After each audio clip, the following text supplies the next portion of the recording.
예, 오늘 5월 7일 어버이 주일. 엄마는 그래도 되는 줄 알았습니다. 엄마는 그래도 되는 줄 알았습니다. 라는 제목으로 우리 하나님 말씀 함께 나누도록 하겠습니다. 그 신경숙 작가의 소설 참 유명합니다. 엄마를 부탁해. 참 오래된 소설인데 어버이날 때마다 늘 회자가 됩니다. 뮤지컬로도 그 경연이 됩니다. 우리 책을 한번 보여주시면 항상 이맘때 되면 회자가 되고 저 엄마를 부탁해 라고 하는 뮤지컬이 매년 반복이 돼서 공연을 합니다. 내용이 그렇습니다. 자녀들이 어머니 생신을 맞이해서 생일상을 잘 차려드리려고 시골에 사시는 부모님을 초대합니다. 이 노 부부가 서울로 상경을 하면서 되어져가는 그런 에피소드인데, 자녀들이 마중 나갈게 모시러 갈게요 라고 했더니 부모님들 그러시잖아요. 아유 야 바쁜데 어디로 와. 그래서 우리 잘 갈 수 있어. 그러면서 버스 타서 지하철 갈아타면 거기 왜 못 가? 우리가 갈게. 그래서 부들부들 우기시죠. 자녀들 바쁘니까. 그래서 이제 이 아버지 어머니가 서울로 이렇게 오시는 그런 내용이에요. 그런데 그 시골에서 버스 타고 또 전철 갈아타고 이제 서울역까지 오셨는데 그 서울역에 그때 사람이 부쩍부쩍 하는 거예요. 그래서 이 아버지가 그 아내의 손을 놓치고 맙니다. 근데 그 아내가 이 자녀들의 어머니가 치매를 앓고 있었어요. 그래서 이 치매에 맞은 어머니가 길을 잃고 막 헤매는 겁니다. 그러면서 이제 그 자녀들이 이 어머니를 찾는 과정이에요. 그래서 막 전단지도 만들고 광고도 하고 그래서 일주일 동안 계속해서 어머니를 찾는, 그러면서 가족들이 가슴 아파하는, 우리 어머니 무슨 일 있으면 어떡하나, 도대체 어디 계시나, 그 날이 가면 갈수록 더 걱정하는 그런 내용인데 거기에 이런 얘기가 소개가 됩니다. 이제 자녀들이 엄마 걱정하잖아요. 그래서 엄마 얘기 쭉 하다 보다가 야, 우리 엄마가 뭘 좋아했지? 야, 우리 엄마가 뭐 입고 다니시지? 우리 엄마가 머리가 긴가? 짧은가? 아니 우리 엄마가 언제 활짝 웃으셨는지 이 자녀들이요 아무것도 기억이 안 나는 거예요. 엄마가 뭘 입고 다니는지, 엄마가 과연 언제 좋다고 활짝 웃었는지, 엄마가 뭘 그렇게 맛있게 드셨는지 기억이 하나도 안 나는 거예요. 아무것도 모르는 거예요. 그러면서 자녀들이 야, 우리 엄마 너무 무심했다 라고 하면서 후회하면서 눈물을 흘리면서 그 엄마를 찾아 헤매는 그런 내용입니다. 여러분, 세상의 모든 엄마가 처음부터 엄마가 아니었죠. 세상의 모든 아빠들이 태어나서부터 누구의 아빠가 아니었다라고 하는 것입니다. 여러분, 우리의 아빠도 태어났을 땐 누구의 귀한 아들이었어요. 그 고생하면서 애 키우는 그 우리 엄마도 세상에 태어났을 때는 둘도 없는 공주님이었고 사랑받는 귀한 딸이었다라고 하는 것입니다. 그러다가 그 우리 엄마에게도 어린 시절이 있죠. 해맑게 웃었던 그 어린 시절이 있었고요. 이제 주름 바글바글한 우리 아빠에게도 꿈 많은 청년의 때가 있었다라고 하는 것입니다. 그러다가 누구의 아내로 살기 시작하고 누구의 남편으로 살고 때로는 누구의 할아버지로 그렇게 살아가면서 자식들 평생 공부시키고 그 자식들 뒷바라지하면서 그렇게 평생을 살아오셨다라는 거예요. 근데 처음부터 그렇게 산 게 아니에요. 누구인가는 공주님 소리 들었고요. 언젠가는 왕자님 소리를 들었던 그런 어린 시절도 있었다라고 하는 것입니다. 세월이 흘러서 누군가의 아버지가 됐고 누군가의 어머니가 됐고 누구의 할아버지가 됐고 누구의 할머니가 되었어요. 그리고 이 세월 속에 이제 남는 건 뭐냐? 자식에 대한 미안함만 있더라는 거예요. 야, 변변히 내가 부모로서 해준 게 없어서 미안하고 다른 집 자식들 다 해주는 거 나는 그것도 변변히 못 해주고 그러면서 그냥 평생을 그렇게 수고하고 애쓰고 살아왔음에도 불구하고 지금은 또 자식에 대해서 더 못해준 것에 대해서, 변변히 못해준 것에 대해서 죄인처럼 미안해하면서 살아가고 있는 것이 오늘날 우리의 엄마고 우리의 아빠더라고 하는 것입니다. 평생을 그렇게 살아오는 거지요. 그런 걸 보면 정말 우리가 부모님께 신경 써야 되고 부모님의 마음을 헤아릴 줄 알아야 되고 그 은혜에 보답할 줄 알아야 된다라고 하는 것입니다. 예전에 그 신문에 아니 방송에 그런 게 관건이 나왔습니다. 병들고 뭐 치매 앓고 또 이런 힘없는 부모들을 버리는 자식들 이야기가 뉴스에 간간히 소개가 됐어요. 야, 저런 일이 다 있나? 그러면서 20년 전에는요 유행처럼 번진 게 뭐냐면 제주도에다가 갖다 버리셨어요. 아유, 저기 한라산 한번 구경시켜 드릴게요. 아, 제주에 전복죽 좋아요. 가시죠, 모시고 갈게요. 아, 그래 좋다고 따라가셨다가 제주도에다 그냥 놓고 자식들만 오더라. 실제 있었던 일들이거든요. 그래서 제주도에 굉장히 문제가 많아서 버려진 부모님들에 대한 문제, 그것이 방송에 나왔는데, 아니 이 제주도도 한국이다 보니까 말이 통하잖아요. 그래서 어떻게든 찾아오시더라는 거예요. 그래서 자식들이 업그레이드가 됐습니다. 그러니까 10년, 20년 전에는 제주도였는데 10년 전에는요 동남아예요. 아, 동남아, 태국, 뭐 베트남, 캄보디아 이런 데 다 모시고 가요. 그리고 거기다가 버리고 오는, 아, 제가 그랬다는 게 아니에요. 제가 그럴 게 아니에요. 이러면 막 눈을 막 부라리고 막 이러시는데, 아니 10년 전에, 20년 전에 제주도, 10년 전에 동남아 그랬다는 거예요. 그래서 그 10년 전에 그런 것도 나왔습니다. 자식들이 동남아 여행 가자라고 하면 이거를 가야 될지 말아야 될지 이게 망설여진다, 우스갯소리가 있었었는데, 효자라고 해서 따라갔다가 버림받는 그런 일들이 종종 있더라고 하는 것입니다. 근데 여러분, 요즘에는 그런 기사가 안 나오죠. 요즘 부모님을 뭐 제주도에다 버렸다, 동남아에다 버리고 갔다, 이런 기사가 거의 안 나옵니다. 왜 안 나올까요? 이 부모님들이 휴대폰들을 다 갖고 있어요. 진짜 휴대폰들을 갖고 있어서요 어디든 다 찾아요. 여러분 자녀들이 그럴 리는 없지만 갑자기 동남아 가실래요? 태국 한번 가실까요? 거기 마사지 잘하는데 라고 한다라고 하면 로밍은 하고 가세요. 국제 로밍은 우스갯소리로 한 얘기지만, 그러나 그렇다고 무시할 수도 없는 이런 세대에 우리가 살아가고 있다라고 하는 것입니다. 참 부모로서 살아가는 게 쉽지가 않아요. 어떤 신문사설에 유명한 얘기가 나왔죠. 아들 둘을 둔 엄마는 이 집 저 집 떠밀려 다니다 노상에서 죽고, 이 아들들이 문제예요. 네가 모셔, 왜 내가 모셔, 장난해 모셔야지, 떠밀리다가 결국 노상 길거리에서 죽는데요. 아들 둘 가진 부모님들 어떻게 해요? 딸 하나 둔 엄마는 딸네 집 싱크대 밑에서 죽는데요. 죽으라고 애봐 주고 그러다가. 그리고 아들 하나 둔 엄마는 요양원에서 죽는 거예요. 그 감격은 어떡하니? 제가 이걸 보면서 굉장히 흐뭇했단 말이에요. 저처럼 딸 두면 어떻게 할까 막 찾아봤거든요. 딸을 둔 엄마 아빠는 어떻게 됐느냐? 해외여행하다가 외국에서 죽는데요. 할렐루야. 그리고 또 이런 말도 나와요. 자식에게 재산 안 물려주면 맞아 죽는데요. 자식에게 그래서 야, 이거 맞아 죽을 수는 없다 그래서 반만 딱 주잖아요. 반만. 그러면 시달려 죽는데요. 그럼 나머지 달라고. 자식에게 재산 다 주면요,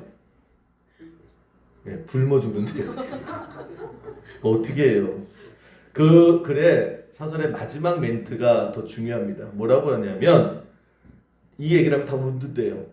모든 부모님들이 다 웃는데요. 왜 웃어요? 내 자식은 아니겠지. 여러분도 그렇게 생각하시잖아요. 여러분의 생각대로 되기를 간절히 기도합니다. 오늘 예배하는 모든 분들이 이런저런 세상 세태 속에서도 기도하는 여러분들, 믿음으로 성장한 여러분들의 자녀들은 이런 세대를 본받지 않고 믿음으로 잘 아름답고 또 행복한 가정, 부모와 자녀의 가정 되기를 주님의 이름으로 간절히 축원합니다. 1995년 굉장히 오래된 영화예요. It Could Happen to You. 그래서 당신에게 일어날 수 있는 일이라고 하는 한번 포스터 보여주시면 저 영화입니다. 저 니콜라스 케이지가 주인공인데 그냥 평범한 경찰이에요. 이렇게 경찰이고 뭐 꿈이 많은 것도 아니고 뭐 실적이 좋아서 승진을 잘하는 그런 경찰도 아니고 그냥 파출소 같은 그런 경찰관이에요. 하루하루 살아가고 그냥 큰 욕심도 없이 살아갑니다. 동네 사람들하고 그냥 잘 지내요. 그러다가 자기가 동네에 단골로 가는 카페가 있어요. 거기서 동네 사람들을 만나서 그냥 이렇게 얘기하는 그냥 이런 하루하루를 보내는 사람이었는데 거기에 이본느라고 하는 그 카페 직원이 있습니다. 그래서 이렇게 서로 다 웃고 잘 지내요. 그런데 어느 날 이 이본느라고 하는 직원이 굉장히 인상이 안 좋고 시무룩한 거예요. 무슨 일 있냐 그랬더니 그냥 사는 게 힘들다고, 그냥 어렵다고, 재미가 없다고. 근데 그 카페에 오기 전에 이 니콜라스 케이지가 복권을 한 장 샀거든요. 그래서 세상 어떻게 되는 건지 모르겠다고, 살아봐야 되지 않냐고. 그래서 내가 복권 샀다고, 이 복권만 맞으면 인생 역전하는데 내가 이 복권 1등하면 당신 반 줄게. 그러니까 웃고 삽시다. 그리고 끝났어요.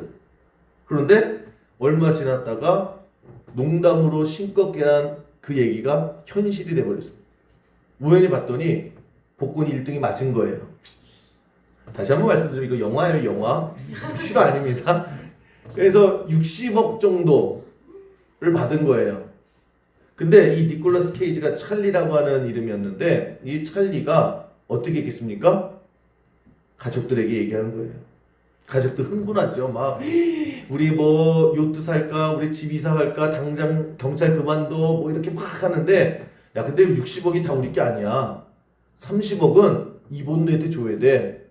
그 가족들이 깜짝 놀라죠. 왜? 같이 샀어? 아니, 내 돈으로 샀어. 근데 왜 줘야 되는데? 내가 이거 산 날 약속했어. 반뚝 잘라서 1등 되면 막 잘라준다고. 그러니까 이 아내가 노발대발하죠. 무슨 소리야? 이게 말이야? 방구야? 그러면서 왜 줘? 그러면서 막 의심도 해요. 니네들 무슨 관계야? 의심할 수 있겠죠? 막 그렇게 하면서 그냥 주변에서 난리예요. 이거 미친 거 아니냐? 팔짝 뛰고. 여러분 그게 여러분의 남편이라고 생각하고 여러분의 자식이라고 생각하면 지금 이 자리에 못 있어요. 벌떡 떠나가서 그냥 화병으로 죽지. 근데 니콜라스 케이지가 계속해서 우겨요. 그리고 결국 30억을 줘요. 30억을 줘버려요. 그런 내용입니다. 그러면서 이 니콜라스 케이지의 마지막 대사가 뭐냐면 Promise is promise. 약속은 약속이니까. 이 영화의 메시지가 그거예요. 우리가 늘 하는 말에 약속이라는 게 없는 이 시대를 살아갈 때에 저는 이 장면이 굉장히 오래도록 기억에 남는 이유가 뭐냐. 사람도 약속을, 그것이 어떠한 약속이라도 약속을 지키는 사람이 있더라는 거예요. 그럴 때에 하나님은 어떤가? 우리가 믿는 하나님, 우리가 의지하는 하나님, 그 하나님의 말씀에 대해서 우리가 어떻게 접근하고 있는가? 성경에서 끊임없이 우리에게 주시는 메시지는 그거죠. 하나님은 약속을 지키신다라는 거예요. 그 약속이 어디에 나와 있느냐? 그것이 성경이에요. 여러분 성경을 신약 구약으로 나누죠. 구약이 옛날 구자에다가 약속 약자예요. 옛날에 주신 약속. 신약은요, 예수님 이후로 주신 새로운 약속. 그 성경이라고 하는 것이 전체적으로 뭘 얘기하냐면 하나님의 약속하신 말씀이에요. 우리가 그렇게 신앙생활을 한다라고 했을 때에 여러분 하나님의 성경 한 절 한 절이 우리에게 은혜가 되는 게 왜 그렇습니까? 한 절 한 절이 우리의 마음속에 새겨지는 이유가 뭐예요? 하나님은 약속을 지키신다라는 거예요. 그 어떤 인간의 약속보다 더 신실하시게 우리를 절대 실망시키지 않고 성경에 있는 그 모든 약속을 하나님은 하나님이시니까 지키신다라는 거예요. 우리가 그거 믿고 신앙생활하는 겁니다. 그럴 때에 오늘 어버이 주를 맞이해서 우리에게 주신 약속이 뭐냐? 성경의 약속이 뭐냐? 2절, 3절 다시 한번 보시면 우리가 그래서 이 약속을 믿는 거예요. 내 아버지와 어머니를 공경하라. 이것은 약속이 있는 첫 계명이니 하나님께서 이름 걸고 약속하셨다라는 거예요. 내가 내 이름 걸고 약속할게. 그것도 첫 번째 약속 있게. 공경해. 부모님 사랑해. 부모님 잘 모셔. 부모님께 효도해. 내가 약속하는데 이로써 내가 잘 되고 땅에서 장수하리라. 저는 이 하나님의 약속을 믿는 여러분 되기를 주님의 이름으로 간절히 축원합니다. 하나님 약속하셨듯이 내가 약속할게. 약속한다는 거예요. 그럼 우리가 그 약속 믿고 나아간다라고 하는 것입니다. 잘하는 것. 우리가 복받는 것, 잘 되고 땅에서 장수하고 형통할 수 있는 것 하나님 약속 믿고 한번 해보는 거예요. 동남아에다 갖다 버릴 생각하는 게 아니라 무시하는 것이 아니라 우리가 이제는 성장했을 때에 누군가의 그 귀한 딸로 인생을 시작했고 누군가의 귀한 왕자님으로 시작했고 그 세월 속에서 가족 부양하고 이제는 힘들고 지치고 늙어버린 어머니 아버지를 이제는 잘 대하라는 거예요. 하나님께서 그것을 그냥 놓치지 아니하신다라는 거예요. 우리 그 약속 믿어 보자는 거예요. 1887년에 그 필라델피아에 스틸렐이라고 하는 청년이 있었습니다. 효자예요. 근데 가난했어요. 아버지를 일찍 여의고 이제 홀어머니가 그 자식들을 이렇게 키우는데 마땅한 그 기술도 없으니까 항상 이렇게 보따리 들고 이 점포에서 저 점포, 이 공장에 저 공장 물건 나르는 일을 하셨습니다. 그냥 하루 종일 1800년대니까 뭐 다른 것도 없죠. 그냥 걸어서 이만한 보따리 바구니 가방에다가 잔뜩 짐을 짓고 그냥 쉽게 말하면 택배하는 거예요. 집에 오면은 그냥 완전히 처지죠. 팔다리가 쑤시고 힘들고 지쳐있고 이 아들이 이 어머니 보니까 마음이 아픈 거예요. 점점 힘들어하고 그 뼈마디마다 아파하시는. 그래서 가만히 봤더니 이 가방 자체가 너무 무거운 거예요. 옛날에는 그 합성 이런 세제가 섬유가 된 게 없잖아요. 그러니까 그냥 쇳덩어리에다가 가죽 같은 거. 그러니까 그 자체가 몇십 킬로라고요. 거기다가 짐을 잔뜩 넣고 다니니 그 얼마나 무거워요. 야, 이걸 엄마가 어떻게 지고 이고 계속 다니시느냐? 가방이라도 좀 가벼웠으면 좋겠다. 딱 하나. 엄마가 좀 덜 고생했으면 좋겠다. 그러면서 이것저것을 가지고 그냥 고민한 거예요. 그냥 어머니 짐 좀 덜어드리게. 어머니 좀 고생 좀 덜 하게. 그래서 과정을 거쳐서 종이가 제일 가볍죠. 그래서 종이 몇 겹을 해가지고 만들었더니 이게 튼튼하더라는 거예요. 그래서 만든 게 종이백이에요. 종이백이 그렇게 해서 만들었습니다. 1187년에 이 스트레이라고 하는 청년이 엄마 이 무거운 가방 좀 들어주기 위해서 그냥 고민하고 이렇게 저렇게 만들다가 만든 게 종이백이에요. 이게 특허가 났습니다. 그래서 전 세계 특허권이 유죄돼서요. 백만장자가 뭐예요? 억만장자가 된 그런 스토리가 있습니다. 이 스토리의 한 말이 이거예요. 내가 발명가가 될 생각도 없었대요. 내가 뭔가를 이룰 생각도 없었대요. 그냥 우리 엄마 불쌍해서 우리 엄마 좀 팔다리 아픈 게 너무 힘들어서 그것 좀 어떻게 해보려고 하는데 하나님께서 이렇게 큰 복을 주시더라. 여러분 오늘도 여러분 떡 이렇게 종이백이 드릴 거거든요. 그 떡은 여러분이 드시고 쇼핑백은 자식에게 주세요. 효도 좀 해라 이 자식아. 그러면 여러분 자식이 백만장자가 될 줄로 믿습니다. 그게 자식 잘 되게 하는 거예요. 그러니까 꼭 종이백은 거기다 쓰세요. 효도 좀 해라. 너는 백만장자가 될 것이다. 왜요? 하나님의 약속이에요. 고돈 작가의 그 책이 있어요.